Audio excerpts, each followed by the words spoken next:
So let me just see. Richard goes to his appearance. Right. Of the 15 lectures of this series. Series was called Progress Without Peace, Israel and the Jewish People in the years 1952 to 56.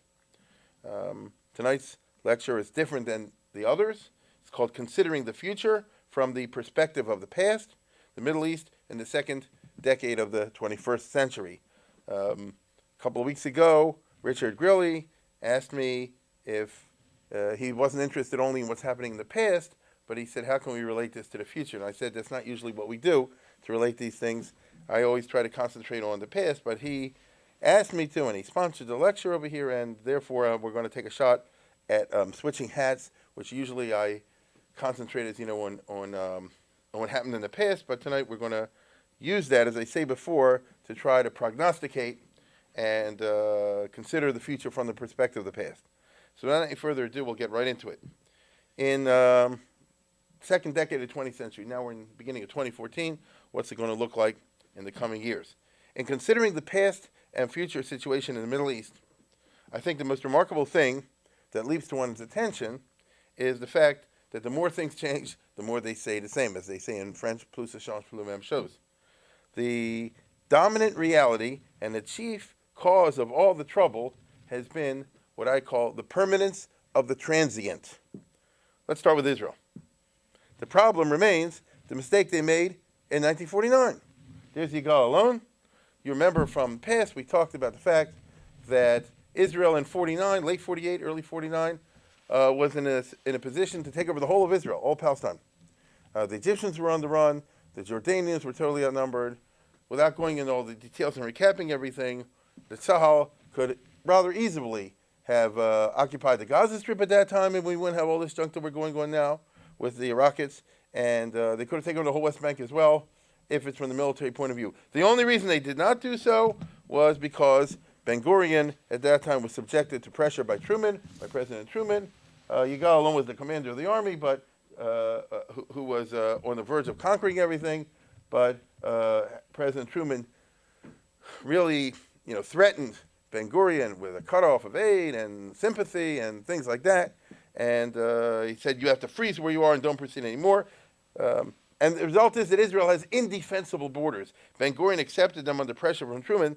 He thought it was temporary, as I've tried to make the case this lecture series. Ben-Gurion figured Israel would find a way subsequently to expand, but it wasn't true, as we've seen. Only Yigal alone, in 1949, the commander-in-chief of the army, or the number one general in the army anyway, he perceived that it was now or never. If you follow very closely the story of the operations conducted by Alon in 1948 and 49 as commander of the Palmach and later as commander of the armies, you'll see that he tried to grab always, in all situations, an extra piece of land here, an extra village here, and so forth, always realizing if we don't take it now, it's not going to happen. And the political leadership in Tel Aviv, Ben-Gurion, Sharet, and the others, they say, nah, it'll work out, however it works out. But unfortunately, he was right and they were wrong. As we know, these temporary borders became permanent. And the USA is bent today on getting Israel back to those borders. Though it doesn't necessarily make any legal sense, and it certainly doesn't make any geographical or topographical sense, those borders, an international consensus formed long ago that these armistice lines, because that's all they are, they just happen to be where the army stopped. They just happen to be where Truman told them no farther. They just happen to be as far as the Israeli army operations decided to go against the Jordanians, for example, or some other group, the Iraqis. Although they make no legal sense, or geographical sense, or topographical sense, an international consensus formed long ago that these armistice lines are Israel's final borders. No matter what Netanyahu or the settlers want. That's what this guy, John Kerry, is all about. He's pushing Israel, as we know at this moment, twisting their arm rather ruthlessly, to say, we've got to go back to the official borders, no matter what the consequences are. This consensus is based on what Coleridge long ago described as the essence of fiction, of course, the willing suspension of disbelief. Everybody knows that they're not going to be really final borders. In other words, the Arabs don't intend to honor those in the long run, but that's what they say. The Arab world is divided, at least publicly, over the question of this international consensus. Some Arab states are willing to recognize the 49 armistice borders as Israel's legitimate borders, and others are not. We know that. So if you take a look, for example, Abu Mazen, the head of the PLA, says that he's going to recognize those borders, or kind of anyway. These guys, this is Hamas, this is Iran, they'll tell you, b'peh moli, they'll tell you openly, we do not intend to accept these as Israel's final borders. We don't have, we want Israel to have any borders. We don't want Israel to exist altogether, as we all know. The big question, the question Obama and Kerry do not wish to ask, is how sincere is Abu Mazen in accepting these 49 borders? Is this a strategic move or a tactical one? I leave you to figure that one out. Now, let's keep a few things in mind. And I told you, the more things seem to change, the more they don't. The Arabs have never changed their position since 1948, not accepting these borders. I repeat, the Arab position has been from the very beginning that we do not accept the 1949 armistice borders as Israel's legitimate borders. Armistice, yes. Peace, no. Legitimacy, never. So you take a look. That's been the case in 49 over here with the Rhodes talks, in which they said we'll accept them for the purposes of armistice. Of course, what they meant by then is until we get our act together and then attack you more successfully. It's what Arafat, of course, meant when he gave the shake in the hand in front of the White House under Bill Clinton's time, where he said, we'll do this, what do you call it, the peace of the brave. You know and I know he doesn't really mean that Israel can now be a Jewish state within those borders. It's tactical. And certainly that's the case recently. There you have Bibi and Abu Mazen, both who would like to kill each other. Just take a look at the picture and you can see how much they really like each other. The point is that the dynamic in the Middle East has not changed. Remember, the only borders the UN has ever recognized officially as legitimate are the 47 borders. I mean, imagine Israel going back to this. Now, this is really the plan of Abu Mazen and people like that, which is, once you get them to the 49 borders, then you make the move to 47 borders, which, of course, are not defensible, as you can see over here. Remember, ever since 1949, the UN, including the United States of America, has annually confirmed the right of return. It's what they call Resolution, 194. If you take a look at reading it, the language says that the refugees can go back. And this has been renewed every year. And it's happened so often, nobody even makes any fuss about it. And what does it say? It says all the Arabs who left in 48 and their descendants, so you can darshan it that way, have the right to return. In addition, it has to be recalled that the Arabs in Israel proper, I'm talking about those Arabs in the Green Line, those Arabs who are Israeli citizens, are there because they were militarily conquered in 1948. There were about 200,000 Arabs in Israel in 48. There's 1.7 million today, an almost eightfold jump in 60 years. Now the Arabs are simply waiting for a peace treaty to be negotiated, requiring Israel to withdraw to what they call the 1967 borders, which of course are the 1949 borders. Once that happens, and there's a recognized Palestinian state in the West Bank, the next step is to start a national liberation movement in the Galilee, which has an Arab majority. Once there begins an Israeli Arab intifada, once places like Nazareth, for example, and al-Fahim and places like that within Israel start having bombs go off and terrorist attacks and all that stuff, well then it will trigger an international movement to stigmatize Israel as apartheid and an illegitimate occupying power in the Galilee. And all the liberals who have been assuring Israel that if they only sign the peace treaty with the Palestinian Authority, all their troubles will be over, these same liberals will then demand that Israel relinquish the Galilee and, of course, the Negev, which also has a Bedouin majority. And what do these people, what do Obama and Kerry have to say or plan about that? This is Israel's really big strategic nightmare. And Israeli negotiators can only hope to include language in a treaty with the PLA, which will preclude this. Hence all the headlines about, you always see that Netanyahu and the others always trying to get the Arabs to sign a clause that they recognize Israel as a Jewish state, which sounds a little bit funny to Americans, but that's what it's all about. So then they hope that it will not be possible under international law to break away part of Israel like the Galilee under the guise that they want to make it part of an Arab state. See, you all said it should be a Jewish state with a Jewish majority. But you know and I know that the day after tomorrow or a month after the peace treaty is signed, what's going to happen if the European Union says at that time we're going to boycott you and chop your economy down, as they're talking about doing right now, if Israel won't negotiate and give up stuff to the PLA at the moment. So what's to stop them from doing it? Nothing stops them from doing it when it comes to the question of the Negev, or of the Galil, or of the northern Galil. And by the time you see maps in the front pages of the New York Times, it'll be too late for Israel to do anything about it. No language can preclude this, not really.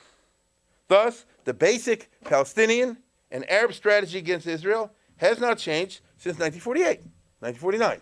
Only the tactics have changed. And the media environment against Israel is much worse today. My friends, you no longer have guys like this, like Edward R. Murrow, who was super pro-Israel, as America's #1 news correspondent, feeding the news to the American people, and someone who's always doing so with what we call an Israel-friendly perspective. Instead, you got Al Jazeera and everything that goes along with that name. We live now in the age of the internet with all the evils that are accompanied by that. Now, I'm sure, personally, that if Ben-Gurion had known this, the borders of Israel today would look a lot different. But that's playing what if, and it's just sad, and it is what it is. Moreover, these borders were perhaps defensible in 1949 with a weak Jordan and a weak Egypt. What about today? What about tomorrow? Here are the rockets in Sderot. Yeah, there's an Arab rocket blowing up in Sderot. You all know what I'm talking about. The borders in Israel, particularly when you talk about the Gaza Strip, not defensible, not really. In earlier years, when you're simply talking about a political state like Jordan, well, in 48 and afterwards, Israel was always a lot stronger than they were. As I spoke about earlier this semester and before that, the Israeli army was substantially stronger than the Jordanian army. And in the early years of the state, before Nasser built it up, the Israeli army was substantially stronger than the Egyptian army. And so, from the military point of view, even with those lousy 49 borders, Israel could definitely hold out. If anything, the Arabs were afraid of Israel instead of the other way around. But today, that's not the case.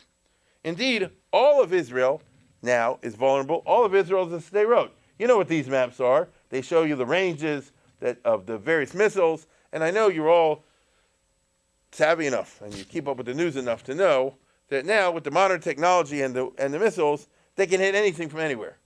Right? From Lebanon, they can shoot anywhere into Israel, and certainly from the Gaza Strip, which is close to Jerusalem, if you know the geography, they can hit anywhere in Israel, and the borders are simply not defensible. So what we're talking about here is a problem of dissonance between the modernized weaponry on the one hand and an international political system which is still holding circa 1950, plus individual Arab political systems which are holding something like 950. That's a dangerous situation.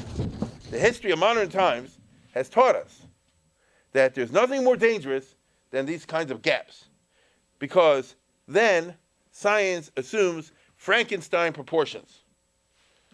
Take a look over here. How did World War I start? You had a country like Germany who was technologically and militarily built up tremendously, but the government system under this guy who was a fool was a couple hundred years old. You don't have a Kaiser giving orders to a modern state when he's not educated to be able to do that, and he stupidly threw Germany into a war and caused so much trouble. What happened with Hitler? You have Germany again in the 1930s, which was the leading country, as we all know, in science and technology and the military arts, and somewhere or other, they put together a political system in which one jerk has total and absolute control over every decision in the decision-making process. No one else does.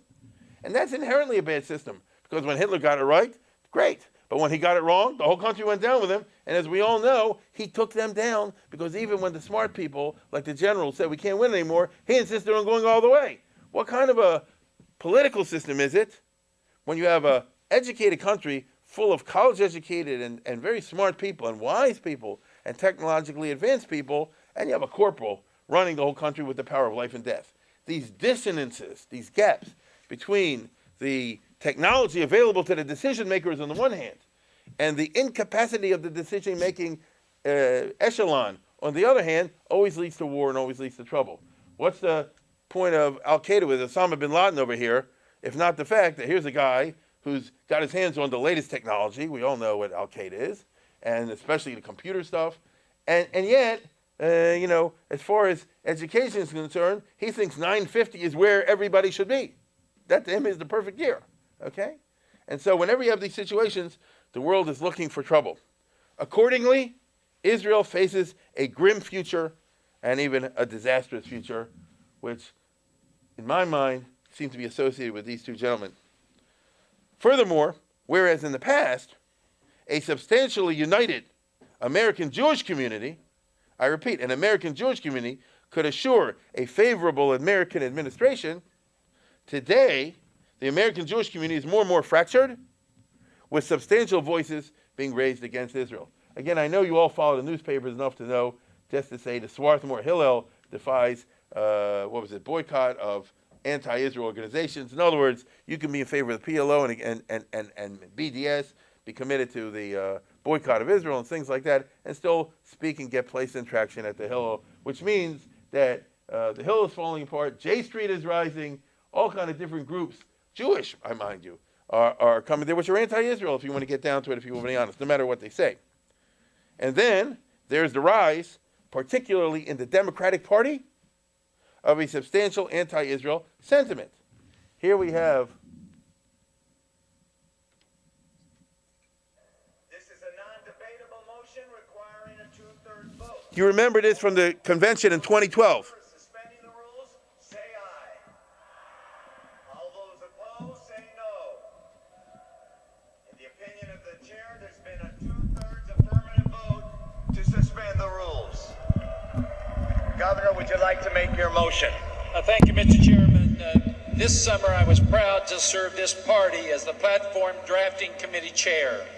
As the Chair, I come before you today to discuss two important matters related to our party's national platform. As an ordained United Methodist minister, I am here to attest and affirm that our faith and belief in God is central to the American story and informs the values we've expressed in our party's platform.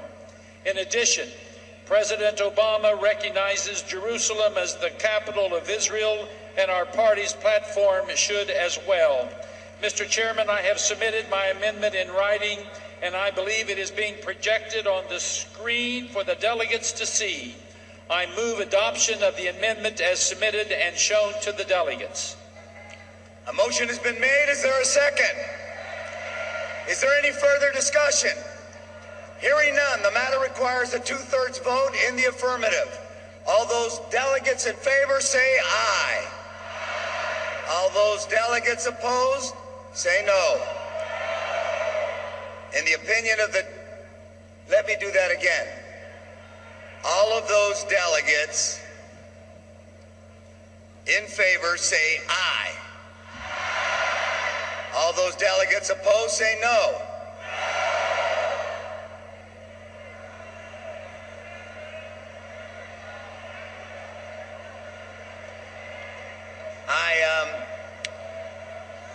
I guess...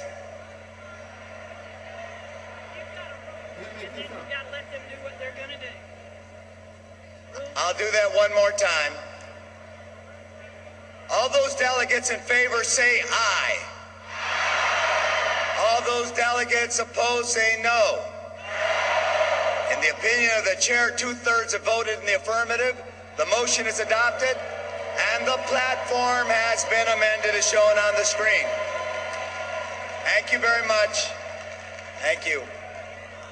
Governor Strickland, thank you again for your service. Governor Strickland, thank you again for your service as chair of the Platform Drafting Committee.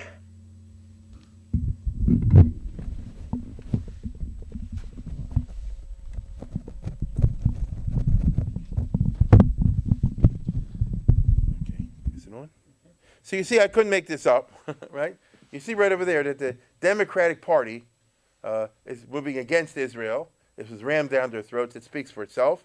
This is very different than the historic Democratic Party of these guys of the past, who, of course, were famous for being pro-Israel and beyond pro-Israel. You think of Hubert Humphrey or Scoop Jackson or LBJ or Symington, people like that. They were synonymous, of course, with the old Democratic Party that we associate with being pro-Israel. That's over, whether we want to admit it or not. To sum up, Israel's historic assets: a united American Jewry, a technologically weak set of Arab states unable to deliver mortal blows against Israel, a media climate favorable for Israel, a West not inundated by tens of millions of Muslims, an international cultural climate still reeling from the Holocaust in which any anti-Semitism is totally illegitimate.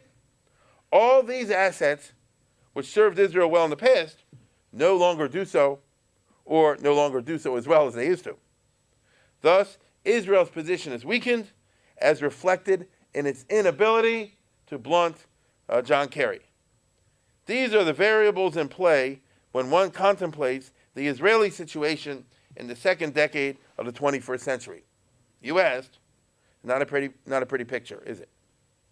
However, all these sober calculations may turn out differently due to the unbelievably complicated situation in the Arab world. For the Arab world, if you follow what I've been talking about for the last couple of years there by now, suffers from some fundamental structural problems it has or shows no signs of solving. First and foremost, there's the phony nature of the Arab state system.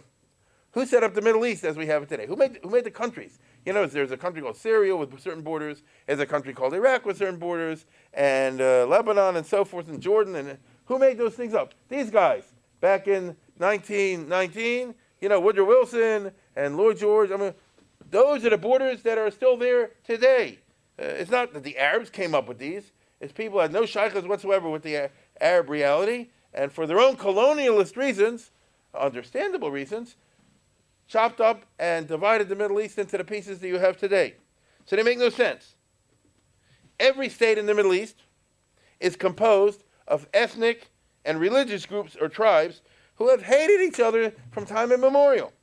The fact that European outsiders unilaterally created political states out of different pieces of the incredibly complex ethnic and religious mosaic and did not do so or do anything to make the situation less complex and more harmonious. A stable European state, you got to just understand this, is a work of art. It's a complex, centuries-long product. Doesn't happen overnight. What you and I call a normal country, a stable state. Consider England, for example. I mean, look at English history to where they got today. I mean, go back with William the Conqueror and all the junk until you got to Henry VIII, and then Cromwell chopping off that of the king and the Civil War, and then the Glorious Revolution, and then the rise of Parliament, and all that happened over many, many centuries. Till you get to Queen Victoria, till you get today with Queen Elizabeth II. Today, England is called a normal country. Hopefully, you can walk the streets and all that sort of thing. It's not a revolution. It's not a uprising. They didn't happen overnight. It took a long time and a lot of mistakes along the way, and a particular set of developments. Just consider the Magna Carta back in the 1200s till today. So don't think it's so easy to put a country, declare it a new place, give it some borders, and say now you'll be a normal, stable state. Consider, if you wish, Germany. That's right, Germany. Look at all the junk the Germans went through 1,000 years to try to get the stable state that they do have today. Whether you like it or not, Germany at this moment is a stable country. But look, even if we go back to when the Germans united into a single country in the time of Bismarck, back in 1870, till he went through all of his stuff, and the Kaiser took Germany down in World War I, until you had this guy, Ebert, who was the head of the Weimar Republic, which went down the tubes, and then they had to go to the Hitler era, and then afterwards, in which, of course, Germany was destroyed, they had to go through Adenauer to try to put it all back together again, and then they had two German states. I mean, I know you know all this, until you got the Germany today united and secure and stable under Angela Merkel. It didn't just happen. It didn't just happen. Germany had to learn a lot of lessons the hard way. They had to have a heavy dose of Christianity, I repeat.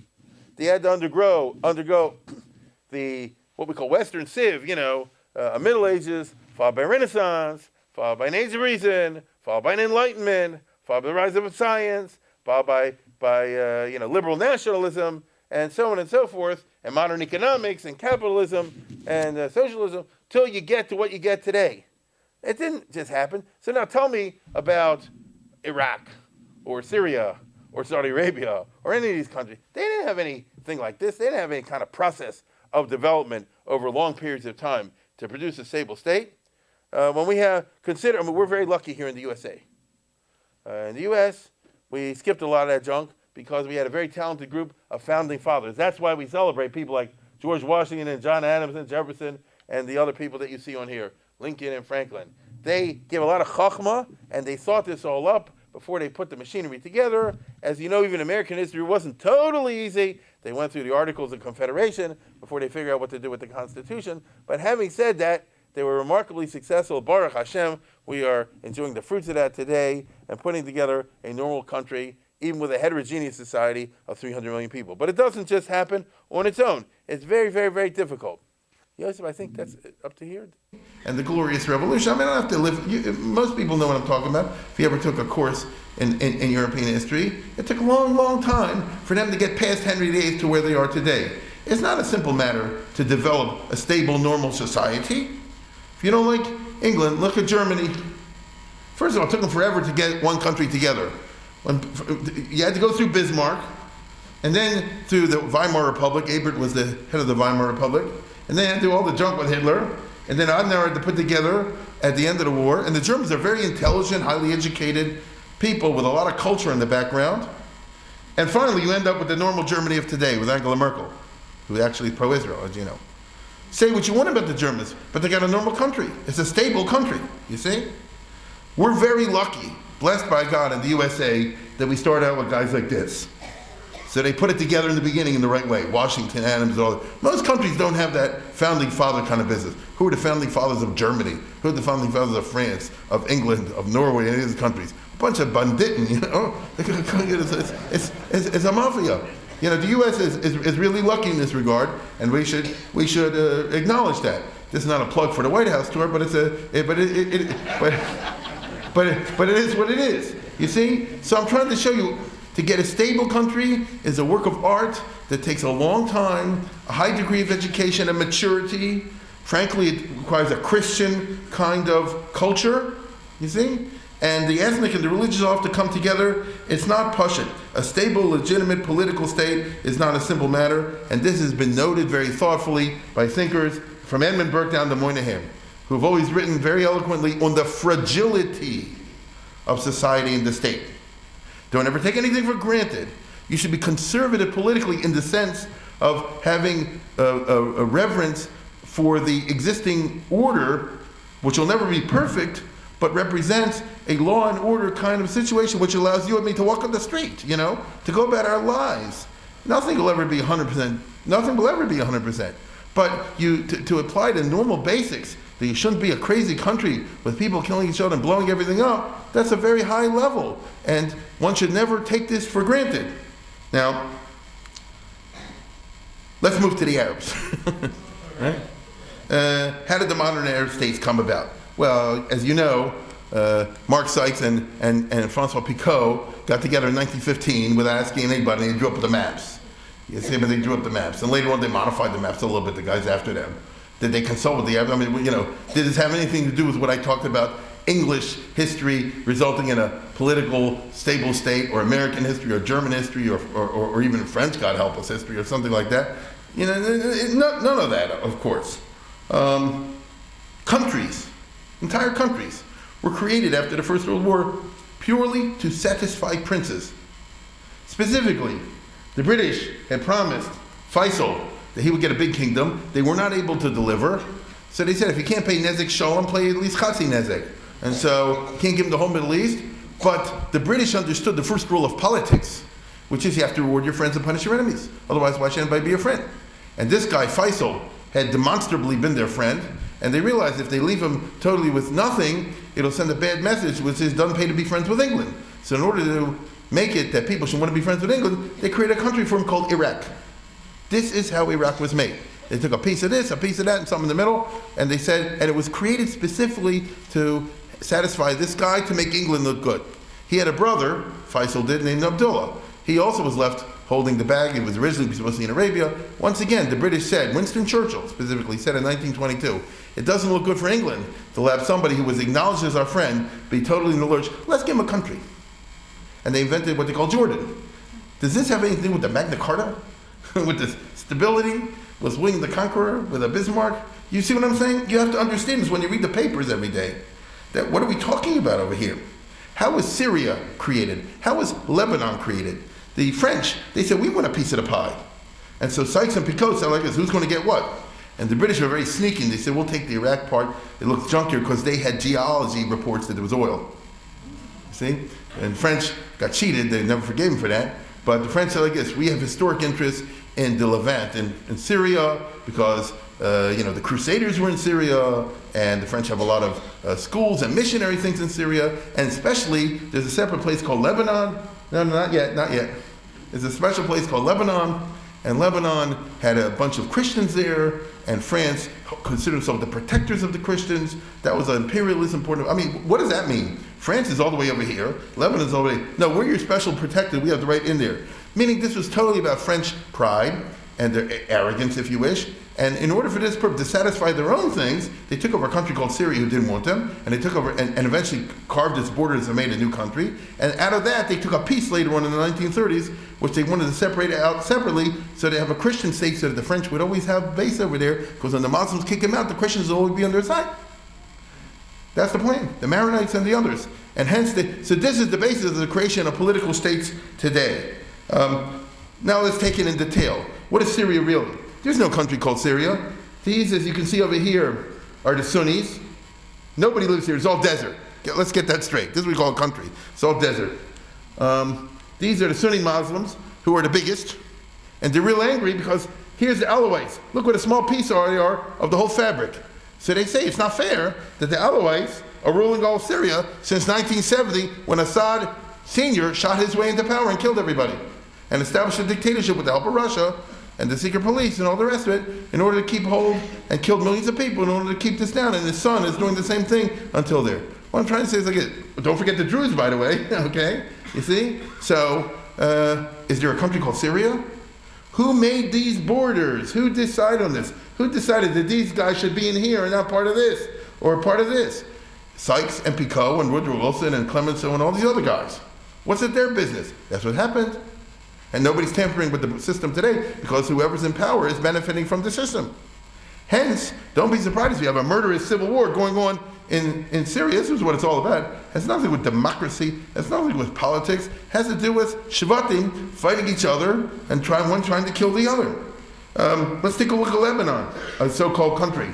Right? Okay. Here's the Shiites. That's all we need. Right next to Israel. Here's the Sunnis over here. So it turns out there's more Shiites. Many people don't know this. There's more Shiites in Lebanon than there are Sunnis, which is a major reason why Syria and Iran always have Hezbollah have such a major stake in Lebanon, because they see this as projection of the Shiite reality, which is Iran. There's a border. Unfortunately, got a couple of Christians over there. These are the Maronites and other Christian groups, as you can see over there. But in the good old style, they figured the Shiites will take over and then they'll shack the Christians, and then you won't have that problem. But I ask you again, if somebody says, I represent Lebanon, that's a lie. What does that word mean? Do you represent this group? Do you represent that group? And the others? If it's the United States of America where everybody agrees to vote and abide by it, but it's not America over here. As somebody said, it's not the Midwest, it's the Mideast. Let's take a look at Iraq. You can do a country by country. Okay? This we even know already. This group is supposed to be the Sunnis. Most of this is desert. This group is the Sunnis. Here's a big chelek, including Baghdad, of the Shiites. Here are the Kurds. They all hate each other, and the American soldiers are lucky to get out of there while they all shoot each other and blow each other up every week. We're so used to this. Just like when you buy a car. When you're interested in the car, you listen to the commercials. And once you bought the car, you tune it out. So now, I'll tell you, now that I told you this, try this tomorrow morning or the rest of the week. Listen to the news while you're driving or something like that. And tell me if you hear about a bomb going off, killing 100, 200 people in Baghdad or someplace in Iraq. And you say, oh, there is there. How come I didn't notice this somewhere? Because you have so often you tune it out. Why is that? Because this is artificial, as you can see, and all of them hate each other. And who put it together? Woodrow Wilson and Clemenceau and Sykes and Picot and Winston Churchill and all the rest of it. Has no real reality in there. What about Saudi Arabia? Which everybody thinks, oh, Saudi Arabia. This whole chelek, here's Saudi Arabia. This whole chelek of the Saudi peninsula is Shiites. They hate the Saudis. The Saudis to them are apikorsim. Of course, it goes the other way around also. To the Sunnis who are the Saudis, everybody over here are apikorsim. I mean that. Now, what's the rule in Islam for somebody who's apikoros? Okay, so A wants to kill B, wants to kill A. I got no problem with it. I'm just telling you what the way it's going on. And wait a minute. So the result is that Saudi Arabia is really a police state, which is suppressing by violent force a huge proportion of the population. Okay, but nobody ever says anything about it, especially President Obama. And the answer for that is one word. Okay, so what is? I mean, keep this in mind when you have John Kerry shuttling back and forth to the Middle East and talking about a solution of the national problems, that we can end the Middle East conflict by solving the core issue, which is the Arab-Israeli conflict over there. By the way, I've been touched. Here you have what you call the Gulf states, because there's the water. All the Gulf states, like Bahrain and Qatar, all of them have a Shiite majority population, but a Sunni Arab bunch of sheiks running like a mafia. A couple of years ago, there were big riots in Bahrain, if you follow the news. Saudi Arabia sent in tanks which shot everybody in the street. Obama said nothing. He was asked about it at the press conference, and he switched the subject, So, this is the reality of the Arab world. This is what Israel faces every day. By the way, what about the great Iran? Just so you should know that Iran is 60%, I repeat, according to them, is 60% Iranians and 40% others. In reality, that's a lie. I know you're shocked to hear that the Iranians are lying. In reality, it's 50-50. So already today, in Iran today, as we speak, 50% are Iranians, 50% are a group like the Kurds, and what do you call it? Who's the other ones? You got the Azerbaijanis over here in the whole areas. And no, they all hate each other. And if they had a chance, they'd blow up Iran, because Iran's been dominating and torturing them for centuries, not for a little while, for centuries. Okay? Let's go to Egypt. Let's take a look at the Arab world in general. Once you bring this up, he says, here's Egypt, here's the rest of North Africa. Egypt, Libya, Tunisia, Algeria, Morocco. Egypt is a country of 85 million people, of which 15 million people are Coptic Christians. They've been there since the oldest church. They've been there before the Muslims, and the Muslims want to kill them, and they like to kill them. There's too many of them to kill, but they're working on it. They're working on it. Of course, if the Copts have their way, they'll do it the other way around. And the truth is, the Coptics have their own religion. They also have their own alphabet, their own writing. It's pre-Arab, get it? Egypt is not an Arab country. They were conquered and raped by the Arabs. They just don't want to admit it. You don't need to tell you that there was an Egypt with Pharaoh and all that way before the Islamic. Actually, there was an Egypt with Pharaoh before Abraham Avinu started. Isn't that true? Right, as we know from the Chumash. So they have a very proud tradition. Nope, no they don't. Conquered by the Arabs, and now they want to be crushed over there. And they're giving Musr to Israel. You see? Now I'm not finished. You take Libya, turns out Gaddafi was shot by the other tribe. I know you all know what I'm talking about. He was shot by the other tribe. What other tribe? Oh, I didn't know that Libya is an artificial reality. There used to be an area called Cyrenaica. There's another area called Tripoli. The Italians in 1912 invaded and conquered this whole area when the Ottoman Empire was very weak. The Italians, for their own administrative purposes, united the whole area over here into something called Libya. That's a phony thing that never existed before. It's something that they created for their own purposes. And now it turns out that the tribes, I literally mean tribes, I mean clans, from Group A don't like the group from Group B, and this one wants to kill that one, and that wants to kill this one, and Gaddafi represented Tribe A, and he ended up being killed by members of Tribe B, and gee whiz, I never heard anything about that in the news, and do you? We go down the line. Take a look. I won't spend the whole time on this, but it's true in Tunisia, Algeria, and Morocco. You have a huge underclass called the Berbers. When I myself was in Morocco a couple years ago, one of the trips, we had a very nice trip, and we had a great tour guide who met us at the dock in Tangier and so forth. When they saw a Berber passing by, he looked at him like Jim Crow, baby. You know, they treated. I asked, who is this person? All the rest said, don't even pay attention. That person is not a human being. You see? This is what you got over there between the Arabs, who are the dominant group on the one hand, and the Berbers, who are growing in number, all across Algeria and Morocco especially, and Tunisia. You never hear about this. You see? And so what happened? The Berbers, long, long, long ago, in the 600s, were conquered by the Muslims. That's all. And they've been forced into Islam, and they've been treated as a huge underclass, and there you have it down today. So one country after another is ready just to light a match, and the whole thing will blow up. What I'm telling you is that there really is no possible way to get the kind of stability that can only come from a universal satisfaction with the status quo and the political arrangements currently obtaining in the Middle East. There are always and will always be lots of people out there and groups radically dissatisfied with the status quo because they're the losers in that status quo. This is the real world, not the world of the diplomats that they show you on television or something like this, and when John Kerry meets with the foreign minister of Egypt, or better yet, the foreign minister of Saudi Arabia, like they're really representing a country or something like that. They're representing a particular mafia group, which is holding everybody down by shooting them as we speak. You see? Now, Kerry won't bring that up because that's not polite, but I'll tell you right now, Israel needs to change the rules of the game. The only difference in the groups is size and potential to be a majority. For example, the Christians are in deep trouble. They're always going to be a minority, and they have to adjust their policies to that fact.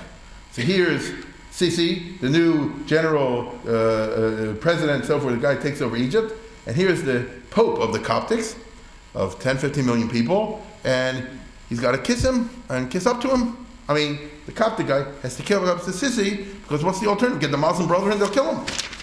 So the Christians have to play the game of a minority. They have no choice. On the other hand, you have other groups who could be a majority.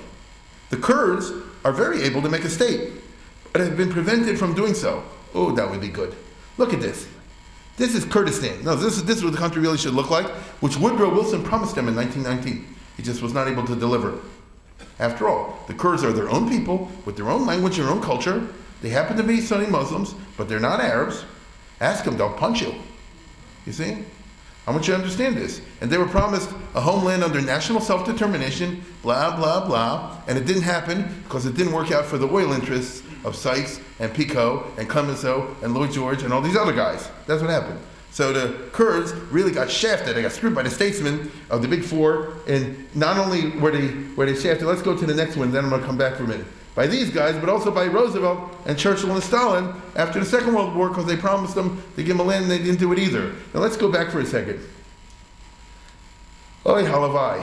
If you do this destroys Turkey and takes a big chunk out of Syria, most of Iraq, and a big piece of Iran. True? Now I want to tell you something most of you probably don't know.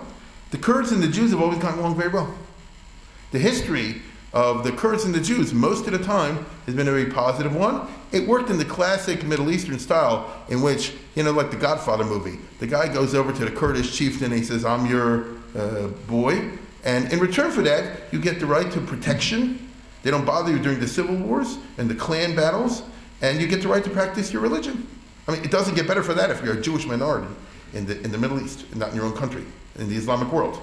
The Kurds in 1948, 49, 50, 51 had, helped the Jews to go to Israel. They had no trouble with that. And the Kurds subsequently building upon that. By the way, you could go, if you're interested in the subject, just go for online and look up Wikipedia articles called Kurds and Jews or Kurds in Israel. And you'll be amazed at what you find, because they don't hear about this in the regular news. The state of Israel and the Kurds have been very tight since the 50s. Hope to speak about that, Mirza Hashem, next year, then when it happens. Here's the two Barzanis, father and son. This guy's the George Washington of the Kurds, so to speak. Maybe I should say the Don Corleone of the Kurds, but this George Washington of the Kurds. And this is his son, who presently is the president of Kurdistan, whatever they call it over there in northern Iraq. Here's Ben-Gurion's top spy, Reuben Shiloach, back in the 40s and 50s, who hooked up with these Kurds long ago with the Mossad. Here's Ben-Gurion, who fostered this, as I'll speak about hopefully in the future. And it happens today. I know you follow the news, so perhaps you recall, not that long ago, Turkey, who's in a particularly stinky mood at the moment. I'm not even bothering to talk about Turkey today because I got too long of a talk tonight as it is. But Turkey recently stabbed Israel in the back by giving the names of all the Israeli spies to Iran. Did any of you see that? All those spies were Kurds. You understand? Those the guys who are doing the Mossad work of blowing up the scientists and the nuclear plants and all this are not Israelis, they're Kurds. And why are the Kurds doing this? The Kurds are getting something out of it also. And Israel is totally in favor that they should rip off a third of Iran and make up a Kurdistan for it. I'm in favor of that, aren't you? You see?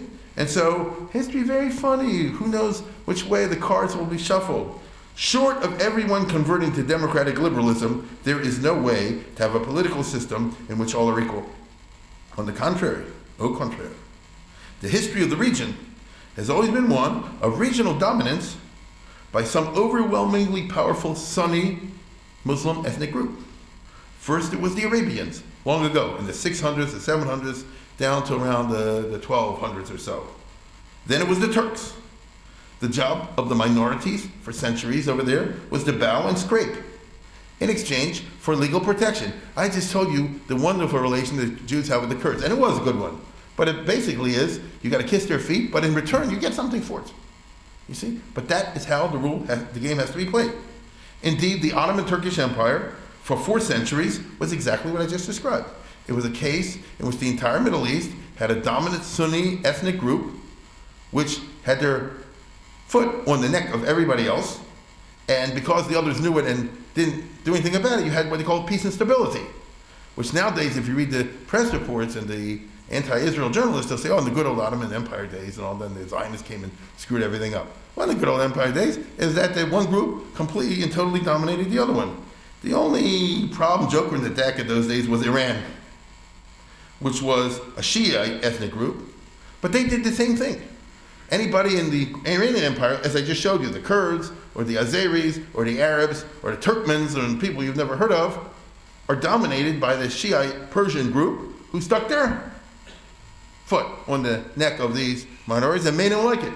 And so Suleiman the Magnificent conquered a whole area and imposed the Sunni dominance, and Abbas of Persia and guys like him, they did the same thing on the Persian side. What happens when guys like him went up against guys like him? You had some bloody wars, my friends. It's called the 1500s and the 1600s and early 1700s in the Middle East, in which Iraq shifted back and forth and back. First, Group A came and shechted everybody in Group B, and then Group B got revenge and did it to Group A, and then back and forth and back. The latest round of this, may I remind you, took place in Ronald Reagan's time, when you had a war between Saddam Hussein and Ayatollah Khomeini. It was nothing but the old stuff happening again. No different. You see how things change and things don't change. Whew. Now, this has been the case for so long as regarded as the norm, especially by the Sunni Arabs. The normal way, God's way, to run the world is that we should be dominating and beating the heck out of everybody else. Hence, the rage of the Sunnis against someone like Assad. And there's the cause of all the trouble in Syria, because he's not from the right group, and the father was very capable and ruthless. As you know, he killed an entire city. Am I right or am I wrong? Homs. And you know, it's in 1982, I think, or 83. Doesn't matter. But not Hamas. He killed it the whole town. Let's get that straight. And the point was that he says this: you may be the Sunni majority, but don't mess with me, baby. Okay? And the son, as you know, is doing the same thing. If Obama didn't stop him, he would still be using the poison gas. True or not? And then all the opponents would be dead from the chemical weapons and the poison gas. So what is this really all about? Because these guys represent an inversion of the hierarchy. Guys like that from their tribe are not supposed to be running the Sunnis. That's Ibbegekert der Welt. You understand? It's not the right way. It's supposed to be, we're running you guys. Thoughtful Arabs have contemplated these facts for a long time, and in the course of the 20th century, devised 2 solutions. One was secular Arab nationalism. That's the meaning of Nasser. Michel Aflaq was the founder of the Ba'athist Party. He was a Christian, Arab. Therefore, obviously, he didn't want a Muslim kind of thing. He tried to create a secular thing in which he dreamed of a dream that you can admire from a distance. And that is, why can't we be like America, where the religion doesn't matter? Let's just everybody be Egyptian and have an identity as a national group. Or Syria. Why can't we just be all Syrians? Why can't we just be all Iraqis? And put, and this one have a Christmas tree, and that one have a menorah, and that one have a this, in the best American kind of style. You could hear where it's coming from, and Nasser was the embodiment of it, but it died with him. And Nasser wasn't able to make it work either, but he captured the imagination with his charisma for 18 years that he was in power, and gave the Arabs a vision that this would happen. But of course it didn't happen. Instead, you got this, right? You got the Assad, you got Saddam. This was the Ba'athist party that I spoke about. This is the Ba'athist ideology, which is put religion aside, focus on the nationalistic elements, the secular elements, and create a reality out of that, and make a modern state with a modern economy that provides food and jobs and shoes and things like that for everybody, and let the other stuff wade into significance. But it all degenerated into Nazi-type states, as you all know. A second derech has been that of Sunni Islam as a revival. That's what Osama bin Laden and the Al-Qaeda guys and all these other guys are all about. They said, let's restore the proper hierarchy. Get one big state that we dominate everybody else and crush them. Now the problem, of course, has been that the Sunni idea ought to appeal to everybody, but they have this religious extremism, as everybody knows. Remember this? Let's go to the next one. This is the fire where they won't let the girls out of school. You know what I'm talking about, right? They take the religion even farther than we do. I hope. Anyway, so, which is, of course, engendered a counter-reaction. So that's the whole battle between Sisi and Morsi, right? He represents closing down the school, don't letting anybody out, and he says no, and Sisi knows that if Morsi comes over, he'll kill all the sissies out there, and because they represent the Nasserite establishment, the army and the police, the people that were set up by the Egyptian state during Nasser's time and have held power ever since then. And if one group's come to power, they'll shecht everybody in the other group and welcome my friends to the Middle East today and to Egypt. So it doesn't seem to be a solution to the problem, and there's certainly no Arab Thomas Jeffersons running about. I can't somehow bracket these two over here, okay? Although that's what they need desperately, isn't that the truth? The Arab world needs desperately, for their own reason. I'm speaking now in a friendly terms to the Arabs. As you need a Jefferson out there, but it's not going to happen, as you and I know. So what do we see out of over here? There are no genuine Arab states, and there are no legitimate rulers, not one, deriving their power from the consent of the governed. Only a group of mafias whose sole interest is to retain power for themselves and to use political trends like anti-Israelism to help them stay popular to the degree possible that such emotions can generate. So if you're an absolute dictator and everybody hates you for this, that, and the other, at least as you say, let's attack Israel, they give you some room. A guy like Sadat, for example, who was from this group, it would look like he might beat Israel. He got genuinely popular because at least he'll do something. Nasser and the others, who also were dictators, although he had a more charismatic base, if he could do something in Israel, that would kind of at least justify his hold on power. So I repeat, you really think the Arab-Israeli conflict is the core problem of the Middle East?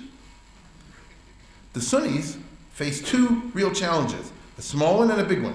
The small one are the non-Muslim minorities. In the past, the Sunnis simply held them down and dominated them, beat them up, though this came to be modified by the European colonial powers.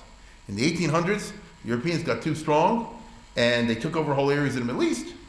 And when they did that, and even the areas they didn't take over, they used their gunboat power to say, you can't beat up the Christians anymore.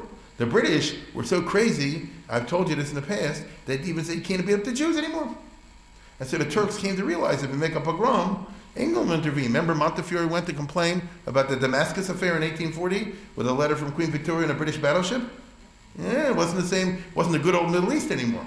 So this is something that the Sunnis were humiliated by and have been humiliated ever since.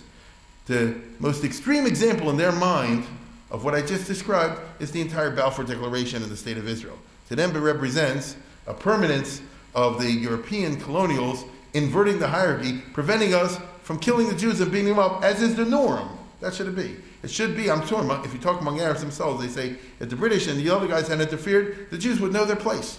And everybody would be happy, as we were in the old days. We never had any problem with them. We all lived side by side in peace and harmony, as long as they knew their place. You see? The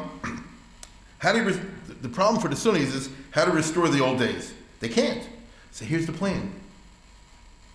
Though they don't trumpet this, the Sunnis for some time now have been engaged in a certain kind of ethnic cleansing, hence the steady removal of the Christians from the Middle East, which they only talk about a little bit on the news.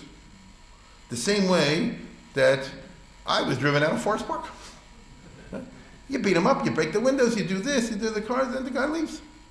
You see, that's going on as we speak in Bethlehem, in Nazareth, and of course in the other countries around the Middle East.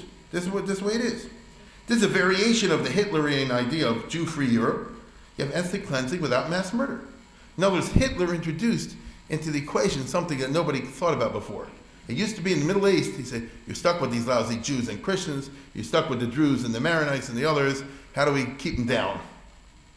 And then came along Hitler, and he captured the imagination of the Sunnis. They said, it's possible to totally get rid of them. Either you kill them or you get them out some other way. And that, of course, would solve the problem, because then we wouldn't have any minorities here, and it'd be a totally Sunni zone. What I just told you is the express program, for example, of the Al-Qaeda and all those similar groups. They'll tell you this explicitly. There's no room for anybody else except the right people. That's what it is.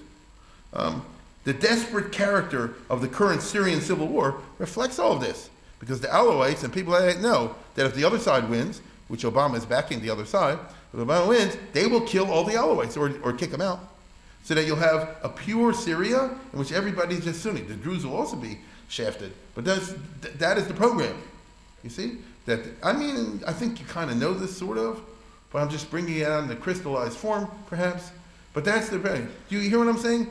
We consider Assad the bad guy, and he is a bad guy. They're all bad guys. But the other guys, if they take over, the plan is to get rid of one way or the other, as the expression goes, of everybody who's not a Sunni. And then you won't have the problem that you had in the old days of any foreign powers intervening to protect minorities, because there won't be any minorities over there. It'll be a perfect world. The other challenge the Sunnis face, the bigger challenge, is from the Shiites, who, in the case of Iran, now have the A-bomb. Or do they not? Okay? I mean, I just put these two together, President Obama and President of Iran, and you know what that means. Right? This country is not preventing them. It's not preventing them from getting nuclear weapons. That's an understatement. The Shiites want to take over all of Islam. Well, why not? There's no chance of the Sunnis taking over the Shiites, but there's a chance, the danger of the Shiites taking over the Sunnis and getting rid of Sunniism. So they're going to do to the Sunnis what the Sunnis would like to do to the non-Muslims. It's a great world we have over there. For example, not many people outside the Arab world, Muslim world, are aware that Egypt was once a Shiite country, a Shiite bastion. They had what they call the Fatimid dynasty. And Saladin, who is often celebrated, I always like this, because Saladin today, ever since Nasser, had been a hero of Arab nationalism. There are statues to him, as you see over here, and paintings and all the rest of it, because he kicked the Crusaders out. But in reality, Saladin was, in the old days before the Christians introduced this whole theme, was not a popular figure in the Arab world, because first of all, if you're a Shiite, you hate him, because he turned the whole country into apocryphals. You know? When Saladin took over Egypt, he switched everybody to the Sunni. He actually had his prime minister do so, a guy named Al-Fadil, who was a Palestinian from Ashkelon, whose best friend, incidentally, was none other than the Rambam, the Maimonides. That's how the Rambam was able to survive and flourish in Egypt, because he was buddy-buddy with Al-Fadil, who was the prime minister under Saladin. The Rambam, I don't think, was the doctor, as far as I know, of Saladin, the ruler, but he was Al-Fadil. And I'll just give you one example. The Rambam, when he was moved to Egypt after living for a long time in Morocco and places like that, where he had to pretend that he was a Marano, so he had to pretend to be a Muslim. He went to mosque and all this kind of stuff in there. And when he came to Egypt, he came out of a closet and he said he's a Jew. And as far as he knows, Egypt is a new identity. But some guy from Morocco once visited Egypt and said, I know you. You used to be a Muslim. You know what that means. If you're a Muslim, you switch back, you chayav misa. I said, what are you going to do about it? He didn't want to have a trial. So he did what they used to do in Baltimore if you had a traffic ticket. You go to Jack Pollock, right? And so the Rambam went to Al-Fadil. He said, what am I going to do about this? And the case was removed from the docket. And that's the way they do business in Baltimore, in Egypt, my friends. Okay? I would say it's a rather important episode in the lifetime of Maimonides. That's why he lived as long as he did. Now, but remember, Al-Fadil is a monster to Iran, because he switched the country from the Shiites to the Sunnis. You can be sure that in the yeshivas of Iran and the madrasas and all that, they're still talking about one day we're going to undo this terrible crime that was committed in the time of Saladin. Whereas the average American thinks Saladin is something you eat, before soup. Right? So, it's a problem out there. That's why if somebody asks me, what do you think about the Middle East? I say it takes an hour and a half to explain. The Iranians dream at this minute, they talk about it, of taking over Mecca. It doesn't get better than that. True? Mecca has been violated by Sunni control since the 600s. If you're a Shiite, the Shiites start 20 years after the death of Muhammad, when the Sunnis, as they call them, killed the Mashiach. And so, Ali. And so, ever since then, Arabia and the most holy sites have been under control of unbelievers, and not only that, but the most ultra of all believers, which is the Wahhabis. He doesn't get more than that. The Wahhabis destroyed Muhammad's house, back in the 1700s. They destroyed the stuff on his shrine. To the Shiites, these are all sacred things. Oh my goodness. Again, if you're interested, I'm not going to spend an hour to do it. There's plenty of bad feeling over there. And it's totally possible, by the way, my friends, that a war can break out along sectarian lines between Iran and the Arabian Peninsula. It would have happened already if not for fear of America. Look at the map. Here's Iran and here's Saudi Arabia. It's only across the Persian Gulf. The Iranians, if you follow the news, just have now an Atlantic fleet they're trying to build. You hear what I said? An Atlantic fleet, okay? One day they're going to bring the Atlantic fleet back to the Persian Gulf, and who are they going to bomb? You understand? And by the way, they won't have to bomb them because the great majority of the people in the eastern part, in this area of Saudi Arabia, hate Saudi Arabia. As I told you before, they're Shiites. And so you see what's happening over there, and the only thing preventing is America. And what does America look like right now? Not very strong. Obama doesn't project, because this is the whole critique of him, as you know. Now, all this poisoned history has to be taken into account whenever anyone contemplates the Middle East situation. So you ask me about what the future is, it's complex. What can I do about it? As you can see, the Arab-Israeli conflict is merely a piece of the whole pie. It all depends on which way the Middle East is heading. At the moment, and we're in January of 2014, Israel has to pay attention to three immediate neighbors undergoing turmoil fraught with possibilities. First and foremost, you got Egypt, 85 million people. Here, the legacy of Nasser is battling it out with the legacy of Hassan al-Banna. Nasser represents the secular Arab party. He started the Muslim Brotherhood, the Muslim Bros, all right? And this guy is, you'll have to excuse the diagonal, Sisi sees himself as the successor of Nasser. Morsi sees himself as the successor of al-Banna. I don't think most Americans even know who Nasser is. They sure as heck don't know who Obama is, they think it's Obama or something, And so, but it's next door to Israel. If the house adjacent to me is on fire, it affects me. If Sisi wins and Egypt remains divided, it'll be good for Israel. If he wins, it means the army will take over the control. You'll have a huge uprising underground by the Muslim Brotherhood. They'll always be agitating and blowing things up. The Egyptian government will be too busy handling their own terrorist problems to be able to do what they really like to do, which is stab Israel in the back.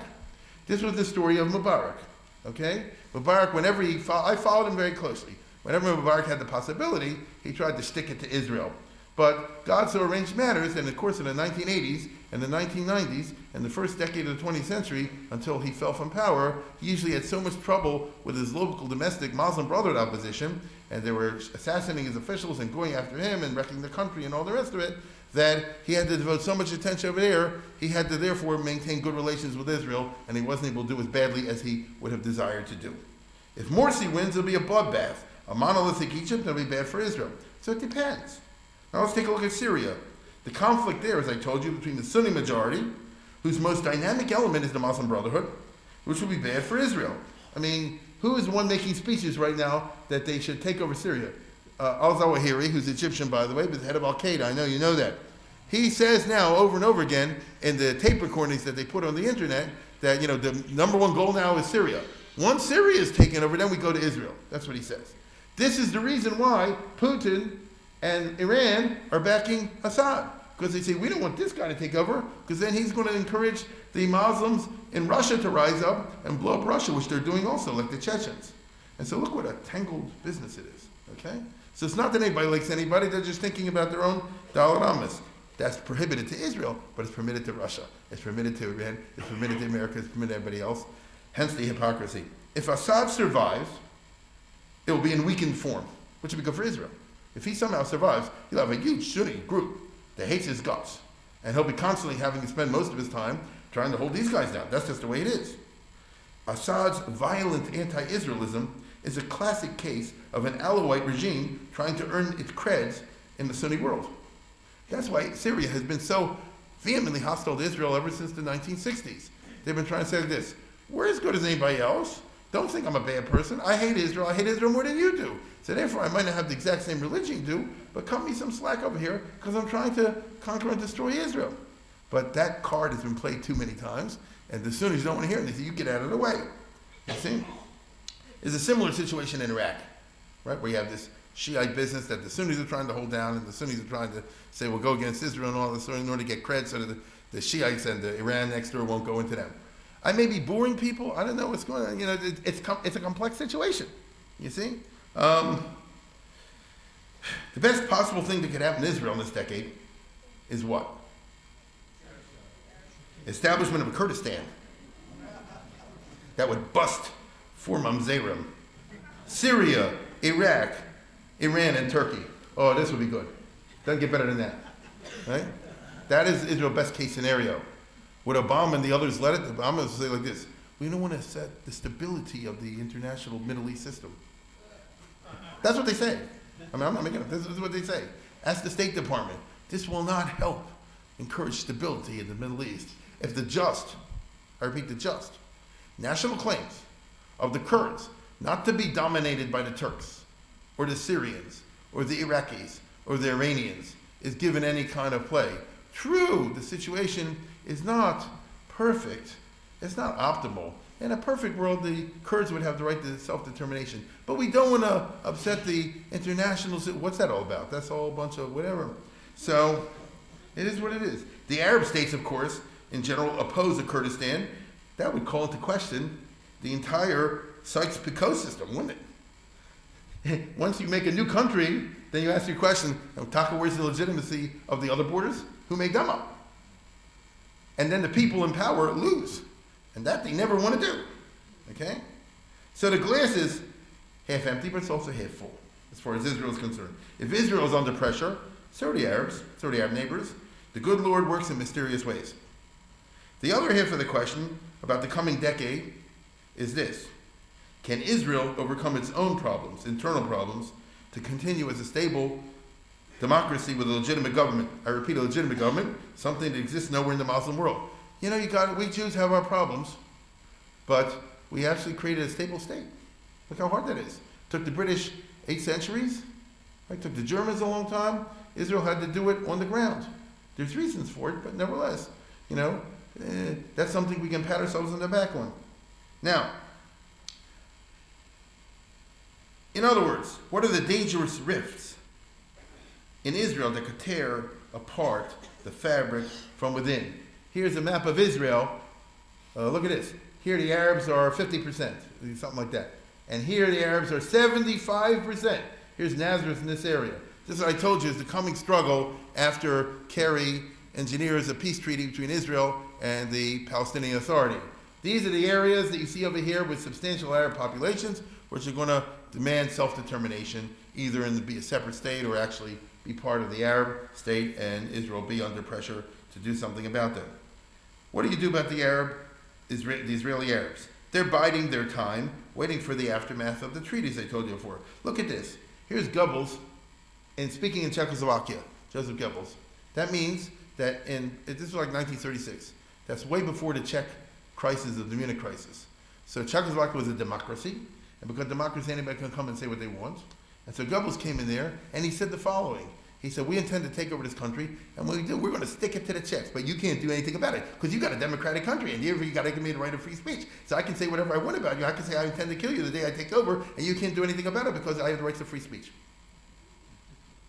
Which is essentially what the Arabs are doing. They say, we want to use the tools of democracy, but once we get to democracy, we'll kick all the Jews out one way or the other. We'll get rid of them one way or the other. It's not democratic. You can't do anything about it. Israel democracy. Those are the rules. You think I'm exaggerating? You know I'm not. Look at the representatives of the Arabs in the Knesset. They say these words. They're obnoxious. They know they can do this because Israel has to play by the rules. You see, it is what it is. And so it's pretty sad.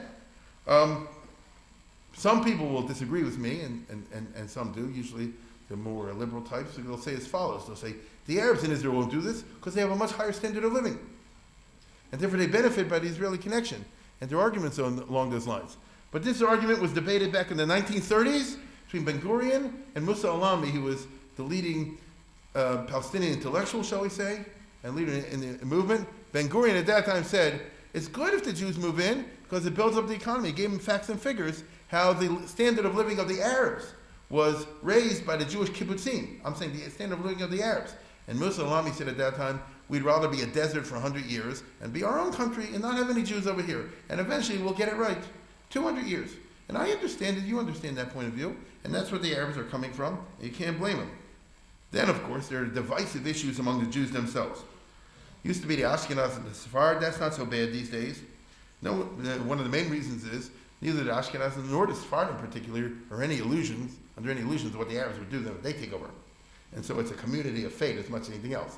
I gave a whole speech here earlier this semester, shall we say, about the ethnic problems in Israel, especially in the 50s and so forth. And it's not repaired totally by any means, but it's a lot less since, I would say, Begin's time, and that's all a good thing.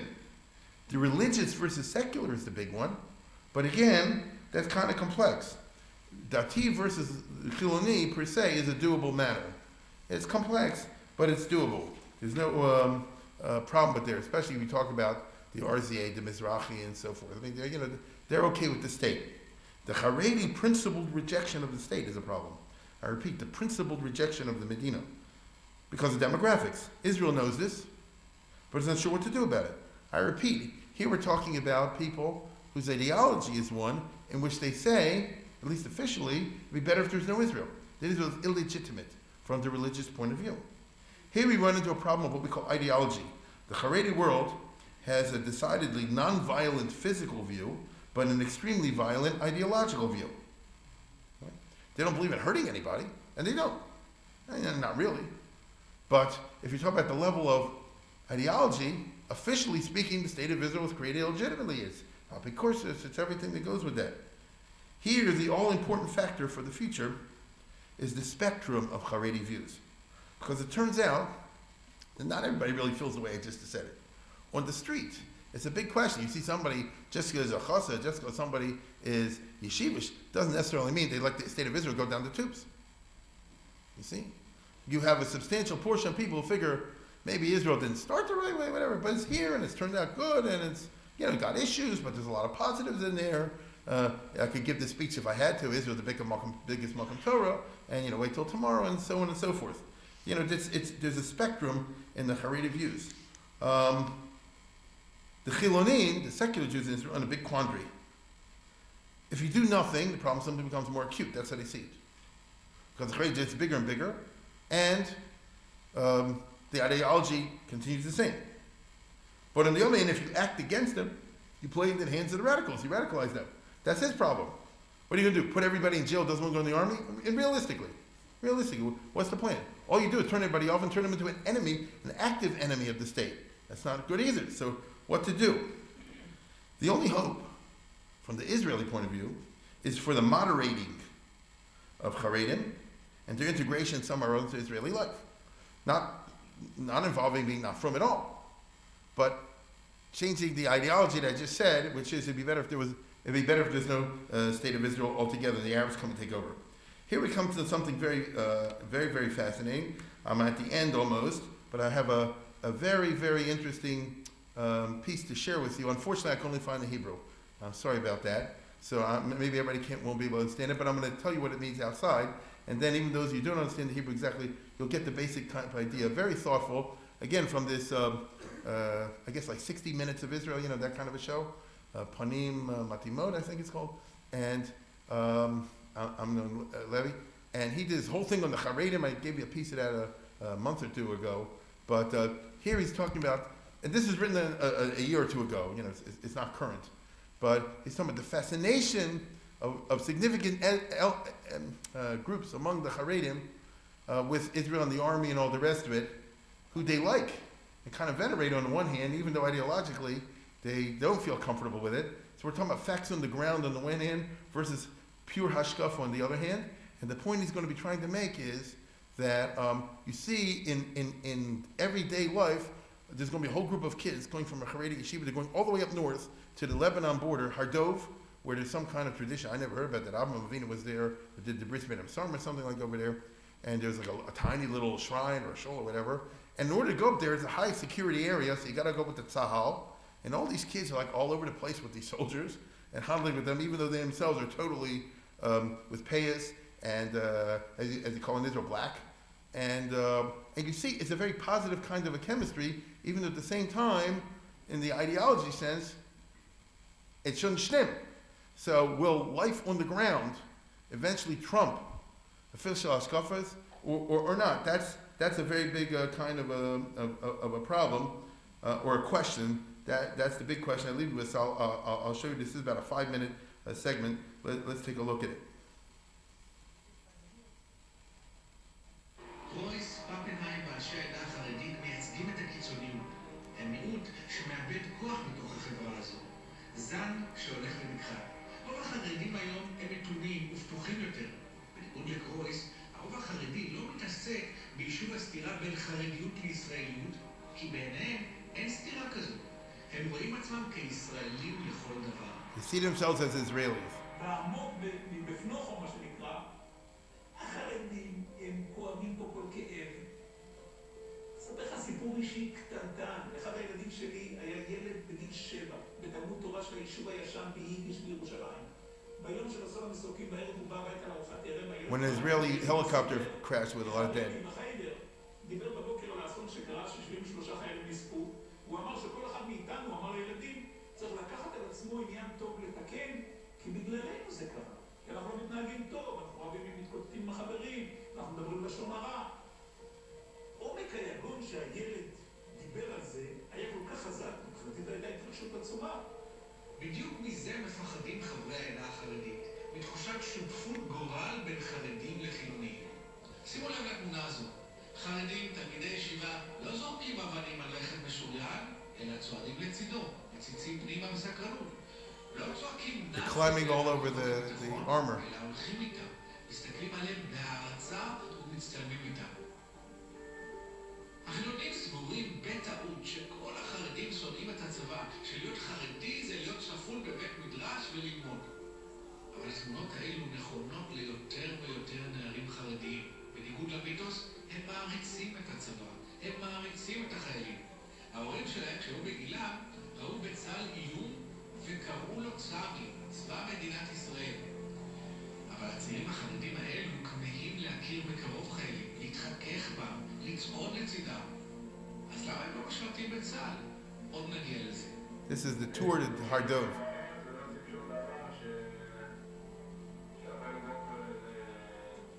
This is the army guy leading the tour.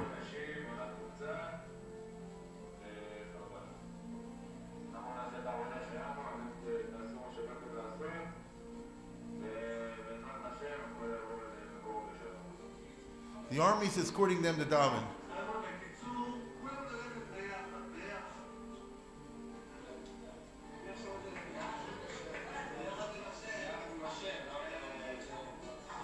הצטרפנו לטיול של בחורי ישיבה להר דוב על גבול לבנון בחוות שבעה השנויות במחלוקת והמסוכנות והסגורות לציבור הישראלי. הסיבה הרשמית למסע להר דוב היא שאומרים ששם התגלה אלוהים בפני אברהם וחרט עמו ברית. הסיבה האמיתית היא שאפשר להתחכך בחיילים ולחוש מעט סכנה.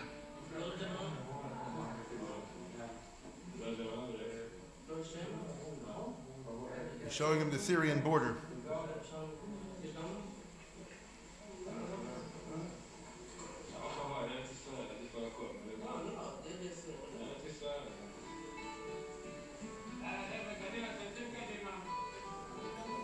וכשסוף סוף מגיעים לציון שהוקם על ההר, למקום בו יש המאמינים כי אברהם אבינו עמד בכבודו ובעצמו ודיבר עם אלוהים, חלק מהצעירים מתפללים, אבל חלק אחר מעדיף להישאר ולדבר עם החיילים שותפיהם לכיבוש ההר. הצעירים האלו הם תלמידי ישיבות מבני ברק מירושלים, חלקם אפילו ממאה שערים. כשההורים שלהם היו בגילם, לא היה סיכוי לראות אותם כאן לצד החיילים. עליהם אפשר להגיד שלולא החולצות הלבנות, המגבעות והזקנים, יכולנו לחשוב שמדובר בטיול של חצופים.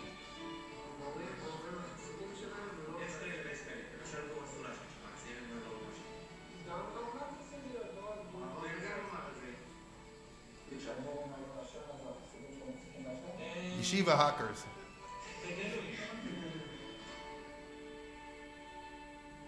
הצעירים האלו מייצגים את רוב הרחוב החרדי. פתיחות הרבה יותר גדולה לחילונים, לצבא, תחושה שהם חלק מהמדינה. לכן כל כך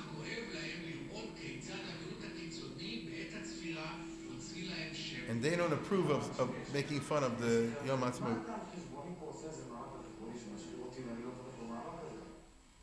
You understand? There's some people that don't stand still when they blow the siren on the day before Israel Independence Day. But it's a tiny group. But these guys are saying, what are these guys making in life? They don't represent me. There's a few nuts. Okay? So this is the big question. I leave you with this. This is the big question. We ask about the coming decade in Israel. I don't want to call it an unofficial Zionism of the Haredi, but you understand what I mean. I'm sorry to everybody, I couldn't do it in English, but I hope most of you got the basic idea, at least, if you weren't able to read or hear it. And it's the big question. Quo vadis, which way is the country going? That is, of course, an answer that we're going to discover in the next couple of years. And so all I do is close and say I'll see you all next year.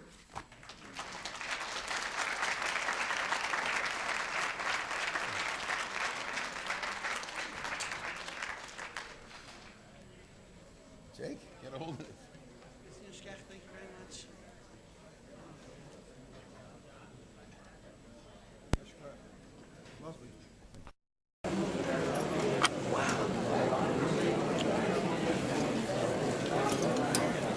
You're starting to work on next year, Howard? Yeah. He's the director. I'm just the plebes. I follow my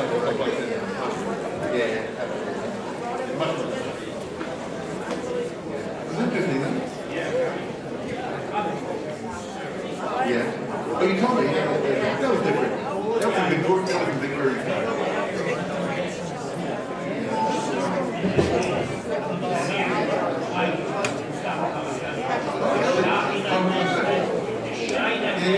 Yeah, that's next year. That's next year. That was 57.